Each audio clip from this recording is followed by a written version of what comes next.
کہ انجینئر محمد علی مرزا نے آج تک کسی شیخ عبد القادر جیلانی کی کہانی نہیں سنائی. صحیح. دیٹ از انسپائرنگ بیکاز ایک دفعہ میرے جو مفتی صاحب ہوا کرتے تھے, اللہ تعالیٰ ان کو جزا دے, ان کے بارے میں جی یہ بات مشہور ہے, ان کے دل کی دھڑکن جو ہے نا آواز آتی ہے اللہ اللہ کی. تو میں تو بھائیوں والی بہن ہوں, تو میں گھر جا کے اپنے بھائیوں کو بولا کہ ایسی بات ہے, تو میرے بھائی سارے ہنسے میرے اوپر. مطلب جھوٹ لگی آپ کو, مذاق لگا؟ مجھے نہیں لگا, میں تو اتنی انوسینٹ تھی, میں نے کہا اچھا اللہ والے ہیں, ہوتا ہوگا.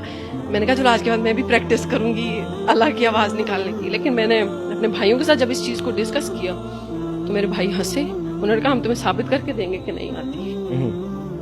اور پھر ایک ہی بیان ہوا وہاں پہ جہاں پہ میرے بھائی پہلی اور آخری بار ان کی مجلس میں گئے, اور اتنا میرے بھائیوں نے وہاں پہ ایک جو فیک سا ڈرامہ نہیں ہوتا, انہوں نے کہا ہم نے تو اللہ تعالیٰ کا ہی نہیں دیکھے وہاں پہ. ہاں ایک اپنی ذات کی وہ ہے جی, مفتی کا یوں کر کے نام لو, آگے پیچھے یہ لگا کے آپ ان کا نام نہیں لے سکتے, اور پھر جب وہ ذکر یا وہ کر کے تو وہ اتنا باقاعدہ ڈرامہ کرتے ہیں کہ وہ لٹرلی فیک لگتا ہے. اسلام میں یہ چیز نہیں ہے. آپ نے بھی ایک کوٹ کیا ہے کہ شیخ عبد القادر جیلانی کی کہانیاں, جو ان کی باتیں ہیں, جو ان کے ملفوظات ہیں, جو بھی ہیں, وہ آپ کو کہانیاں لگتی ہیں یا آپ اس کو کسی اور اینگل میں لے کے جا رہی ہیں؟ اگر کوئی یہ کہے گا کہ شیخ عبد القادر جیلانی ایک طرف سے دوڑتے تھے اور دوسری طرف سے ان کی جو مریدنی تھی وہ اوپر سے نیچے گرتی تھی, وہ ایک دفعہ میں سپر مین کی کوئی مووی بھی دیکھ رہی تھی, اس میں بھی یہی سی, ادھر لڑکی چھت سے نیچے گرتی ہے, ادھر سے سپر مین آیا اور ڈائریکٹ کیچ.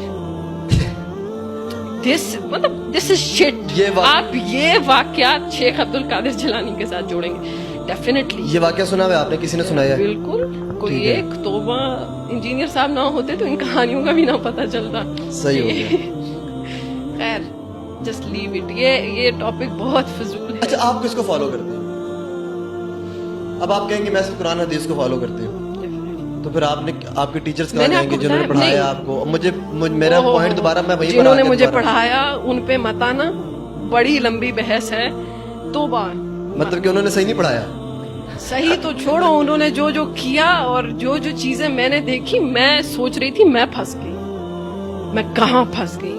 کیونکہ پتہ نہیں کیوں, شاید میرے فادر کی کوئی مہربانی ہے کہ انہوں نے اتنا زیادہ محنت کی ہے میرے اوپر کہ مجھے حق اور باطل بڑا جلدی دکھائی دینے لگ جاتا ہے. تو کوئی بندہ مجھے کہانی میں جلدی پھنسا نہیں سکتا. تو میرے استاد جب کہانیاں کرتے تھے نا تو میں ڈر جاتی تھی کہ یہ کہاں سے لاتے ہیں.